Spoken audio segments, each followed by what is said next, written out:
Minho sat on the edge of his bed in the dim light, watching another woman gather her clothes in silence. "I'm sorry," she whispered, not meeting his eyes.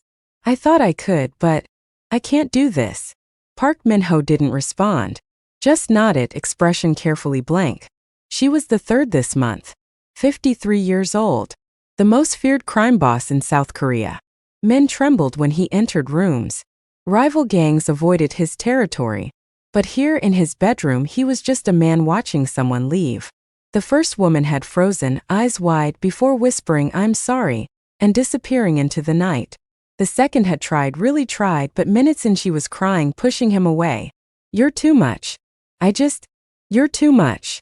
This one hadn't even made it that far. One look and the fear replaced everything else. After she left, Minho sat alone in the darkness, shame burning through his chest. He'd built an empire, commanded respect and fear in equal measure. But in his own bedroom he felt like a monster. His phone buzzed. Kang Tae-sung, head of security. "Sir, about the executive assistant position. I found someone.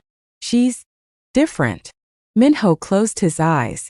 He needed an assistant who could handle classified information, travel without notice, keep secrets that could get them killed. "Fine. Send her tomorrow." Family, before the story unfolds, pause for just a moment. Drop a comment below and tell me where you're watching from. Your voices are what bring these stories to life. And make sure you hit that subscribe button, because you won't want to miss the intense stories coming next. The next morning, his door burst open without a knock. A woman strode in wearing black cargo pants, white tank top, combat boots, dark brown skin, box braids in a high ponytail, curves that commanded attention. But it was her eyes that caught him, dark, assessing, completely unafraid. "You Park Minho?" Thick South African accent, pure confidence. Tae-sung appeared looking apologetic. "Sir, I tried." "It's fine." Minho switched to English, eyes never leaving her. "And you are?" "Zara Nkosi, your new assistant." She sat without invitation. "Your guy said you need someone who won't panic when things get messy. Here I am." "You were recommended." "That doesn't mean you have the job." "Cool." She pulled out her phone, started scrolling. "What do I need to do?" "Put the phone away." His voice dropped to that dangerous tone that made grown men sweat. Zara looked up, met his gaze directly, slowly pocketed the phone. "Better." Minho heard Tae-sung cough to hide a laugh. "The job pays well," Minho said. "But people will try to kill you to get to me. They'll offer you money to betray me. I grew up in Johannesburg during rough years. People have tried worse than killing me." Her expression didn't change. "Didn't work out for them." He slid a contract across the desk. She scanned it, eyebrows rising. Manage his schedule, handle confidential materials, accompany him to meetings, occasionally pose as his fiancée in public. "So basically, I'm your fake girlfriend without benefits," she said. "You'll have benefits, security, housing, medical coverage. Can you do it or not?" She shrugged. "When do I start?" "Tonight. Dinner meeting with Chinese partners. You'll accompany me as my fiancé." "What time?" 7. "Tae-sung will take you shopping." "I don't do dresses and heels." "Tonight you do." They stared at each other. Finally Zara sighed. "Fine. But if I break my neck, I'm haunting you." 3 hours later, Zara stood in a luxury boutique looking murderous. "This is torture," she muttered, holding up a red dress. "Boss said you need to look the part," Tae-sung replied. A woman's voice cut through the store. "Well, well. What do we have here?" A Korean woman in designer clothes approached, eyes scanning Zara with disdain. "You must be new." "I'm Choi Hyejin, Minho's girlfriend." "Ex-girlfriend," Tae-sung corrected quietly. Hyejin shot him a look. "We had dinner last week. We're taking a break." Zara looked her up and down. "Cool. I'm his assistant. If you have relationship drama, take it up with him." Hyejin's smile vanished. "Let me give you advice, African girl. Whatever game you think you're playing, you're out of your league."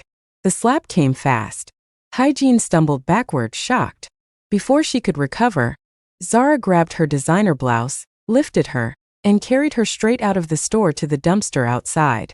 "Stay classy," Zara said and walked back inside. Taesung's phone exploded with notifications. Someone had filmed it. Within minutes it was trending. His phone rang the boss.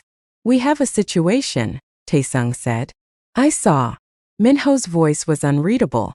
"Where is she?" "Buying the dress." Tell her." "Tell her well done." Minho adjusted his cufflinks when the door opened. Zara walked in wearing the black dress with low heels. Braids styled elegantly. Minimal makeup. Somehow she looked more dangerous than beautiful. "Before you say anything about the heels, I can't run in stilettos. If someone pulls a gun, at least one of us can move." Minho stared. "You think someone will pull a gun at a restaurant? You're a crime boss meeting people who want something from you." "I'm prepared." In the car, she read files on their dinner companions, asking sharp questions. "You prepared," Minho observed. "You're paying me not to be stupid." She paused. "Chun Wei has a temper. You need me to distract if things get tense." His respect went up. "Yes. How affectionate. Whatever feels natural. Don't flinch when I touch you. It'll blow the whole thing." The restaurant was exclusive. 3 men waited. Chun Wei with silver hair and cold eyes, his son Chun Jun looking bored, Tanaka calculating. All 3 stood when Zara entered.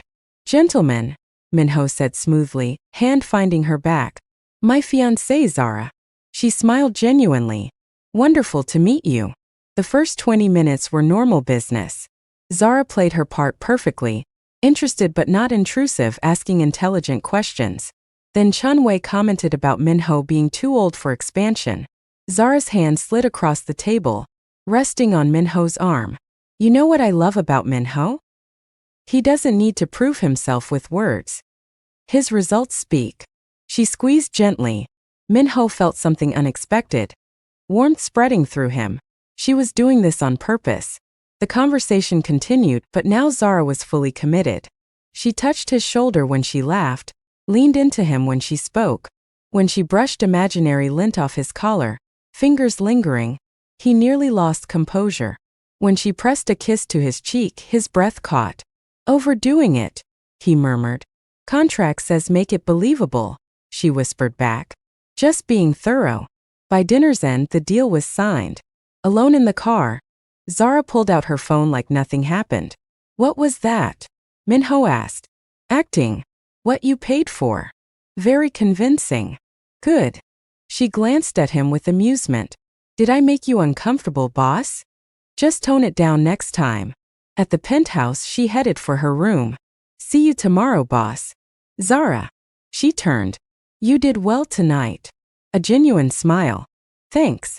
Your business friends are creepy, by the way." "I noticed." "Did you notice I cloned Chun Wei's phone when I hugged him goodbye?" Minho's eyes widened. "You what?" She tossed him a USB drive. "Data transferred while you were signing papers." "He's shady." She disappeared into her room. Taesung emerged from shadows.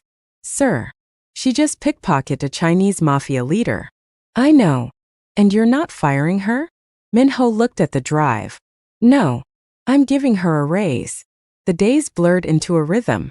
Zara reorganized his schedule, fired 2 people she caught leaking information, convinced a rival gang to back off by showing up to their headquarters alone. She also had zero concept of boundaries. Minho would be showering, and she'd walk in with documents. "It's urgent." Unbothered by his nakedness. He'd wake at 3 a.m. to find her at the foot of his bed. "You forgot to approve Tokyo shipment." His men started calling her the ghost. But the disturbing part, she fit his world too perfectly. When meetings turned violent, she didn't scream. She assessed exits, picked up chairs like weapons. "Where exactly did you grow up?" he asked one evening. "Johannesburg." "Told you that." "Which part?" "Does it matter?" "You don't move like someone who survived. You move like someone trained." Her expression didn't change. "Maybe I'm a fast learner. Or hiding something." "Then fire me." "I don't want to fire you." "Then stop interrogating me." She didn't back down. "You're infuriating," he said quietly. "You're welcome." The shift happened gradually. Zara started leaving coffee on his desk, exactly how he liked it, though he'd never told her. She learned his schedule so well she'd clear his afternoon before difficult calls. When his brother visited and they argued, she appeared with whiskey, set it down wordlessly, and left. Small things. Thoughtful things. Minho found himself watching her. The way she bit her lip when concentrating. How she kicked off her heels the moment she entered the penthouse. The rare, genuine laugh when Taesung told bad jokes. One night, working late, she fell asleep at his office couch, files scattered around her. He grabbed a blanket, draped it over her shoulders. She stirred slightly. Minho. Sleep. It can wait. Kay, she mumbled, already drifting off. He stood there, blanket in hand, and realized he was falling for his assistant. They'd returned from another dinner where Zara played the perfect fiancé, feeding him dessert, fingers through his hair, whispering in his ear. Minho had spent the evening uncomfortably aware of every touch. Back at the penthouse, he headed for the bathroom, needing distance. He just stepped into the shower when the door opened. Zara, I swear. You left your phone. Your brother called twice. She held it up, not looking away. Something in Minho snapped. He turned off the water, grabbed a towel, stepped out dripping. Zara's eyes widened slightly, but she didn't retreat. You need to learn boundaries, he said, voice low. You need to lock your door. Why do you do this? Do what? They were inches apart. He could see her pulse racing. Push. Challenge. Provoke. Maybe I like danger. Maybe you don't know what you're asking for. Maybe you don't know what I can handle. The words hung between them. Minho grabbed her face and kissed her, hard, desperate, expecting her to push away. Instead, she kissed back, hands fisting in his towel, pulling him closer. The kiss turned desperate. He backed her against the wall, hands everywhere. Tell me to stop, he breathed. No. Zara, I need you to understand. She looked at him, really looked. I'm not them. I'm not running. You don't know. Then show me. What happened next was everything Minho had feared and hoped for. He waited for the moment she'd realize, the moment she'd panic. It never came. Zara took everything he gave without hesitation, without fear. She met him completely, matched him perfectly. For the first time in his life, Minho didn't have to hold back. Afterward, they lay tangled on his bathroom floor, catching breath. Minho waited for awkwardness. Regret. Instead, Zara sat up and started dressing. Where are you going? To bed. Work in the morning. That's it. She paused at the door. For a moment, something vulnerable flickered in her eyes. Then it was gone. Good night, boss. The next morning, Zara walked into his office carrying coffee like nothing happened. Morning, boss. Tokyo meeting at 10. Lunch with the minister at 1. Minho stared. We're not discussing last night? What about it? But there was a tiny smile. You're messing with me. Am I? I'm just your assistant. I make coffee, manage schedules, occasionally dump exes in trash, and sleep with me. Stress relief. Like an intense gym session. Despite everything, he laughed. You compared sex with me to a gym? Lot of cardio involved. She grinned. You're cute when flustered. I'm not. Your left eye is twitching. I don't have a... He stopped, realizing she was messing with him again. She was already out the door, laughing. Zara genuinely treated their night together like it meant nothing. And it was driving Minho insane. Every time he tried to bring it up, she deflected. Zara, about that night. Did you know octopuses have 3 hearts? Or, we should discuss. Oh, forgot to tell you. Fired your accountant. He was skimming. It was maddening. But Minho noticed other things too. How she tensed when he got too close emotionally. How she changed subjects when conversations got personal. How she never, ever talked about Johannesburg beyond surface details. Zara Nkosi was terrified. Not of violence. Not of danger. Of connection. Came 2 weeks later. Minho was working late when he heard voices. Hygiene blocking Zara's path. You can't keep avoiding me. I didn't know you existed until you jumped out like a bad horror movie. We need to talk about Minho. We really don't. He's mine. Zara stopped. What? Minho. We have history. You have a failed relationship. Hygiene's face flushed. You don't understand what it's like. What he's like. You think you can handle him, but you can't. Nobody can. He's just too what? Zara stepped closer. Too big? Too intense? Too much. Her voice went quiet, dangerous. That's a you problem, not a him problem. You made him feel like there's something wrong with him. Like he's too much. Like he should apologize for existing. I don't do that. I never will. Maybe that's why I can handle what you couldn't. Hygiene's eyes filled with tears. He was my first love. For a moment Zara's expression softened. Then find someone who looks at you the way you want. Because camping in his building, clinging to something dead, that's not love. That's obsession. She walked away. Minho, watching from shadows, felt something shift.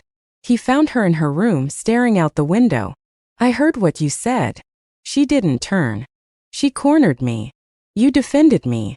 Basic decency. Zara. He crossed to her. You keep saying this means nothing. But you keep defending me. As an employer. As more. You're delusional. Then why are your hands shaking? She looked down. They were trembling. Low blood sugar. Liar. Fine. Maybe I care. As a friend. We're not friends. Then what are we? I don't know. But I want to find out. He took her face gently. Stop running. I'm not. He kissed her. Soft then deeper. When they broke apart, Zara pressed her forehead to his chest. This is a bad idea, she whispered. Worst idea I've ever had. We work together. I'll fire you. She laughed. You can't afford to lose me. Then I'll suffer the scandal. What if I mess it up? And there it was. The real fear. Then we'll fix it, he said simply. She looked up at him, searching. Okay. Slowly. I can work with slow. They took it slow. Actual dates. Street food at Pojangmaka. Movies. Walks along the Han River. Zara told him about Johannesburg. Really told him. I was 9 when I learned to fight. Had to survive. She stared at the water. Everyone I ever trusted left. Died, disappeared, betrayed me. So I learned, only count on yourself. What changed? You. You kept showing up. She looked at him. Eventually I had to admit maybe I could trust you. That must have been hard. Terrifying. Still is sometimes. He pulled her close. I'm not going anywhere. Slowly, carefully they built something real. Zara opened up about her dreams. Teaching herself coding. Wanting to build something that helped people like her younger self. That's brilliant, Minho said. I'll support you. Whatever you need. The physical side developed naturally. No rush, no pressure. Just them learning each other. And when they finally came together again, in his bed this time, not the bathroom floor, it was different. Deeper. Full of trust. Afterward, Zara didn't run. She stayed. I love you, she whispered into the darkness. Minho's breath caught. What? I love you. Terrifies me. But I do. He pulled her closer. I love you too. Even though I'm a mess? Especially because you're my mess. Zara launched her startup. A platform connecting street kids with resources and opportunities. You should quit being my assistant, Minho said one evening. What? The company's taking off. You're wasted as an assistant. Are you firing me? I'm setting you free. He pulled out a small box. Inside a simple ring. Marry me. Zara stared. Are you serious? Completely. We've only been together 6 months. I've known since you dumped hygiene in that trash bin. She laughed, tears forming. That's ridiculous. That's love. If I say yes, I'm still going to be difficult. Counting on it. And I'm putting everything into this company. I'll survive. I'm never going to be soft and domestic. Good. I fell in love with you, not some fantasy. You're really sure? Never been more sure. Then yes. He slipped on the ring and kissed her. I love you, she murmured. I love you too. My beautiful, difficult, fearless woman. Your wife-to-be. And for the first time in her life, Zara believed in forever. From that first day when she burst into his office, to bathroom encounters and late-night conversations, to the slow process of letting each other in, they'd built something real. 2 broken people who learned that vulnerability isn't weakness. That being too much just means you haven't found your match yet. And that sometimes the person who doesn't run is the one worth keeping. Minho thought he was too much. Zara proved him wrong. If this story reminded you that the right person will never make you feel like too much, let me know you're here. Drop a comment below. Even just a single word. I read everyone. And if you felt something, subscribe. More stories like this are coming, and I don't want you to miss them. Thanks for being here. See you soon.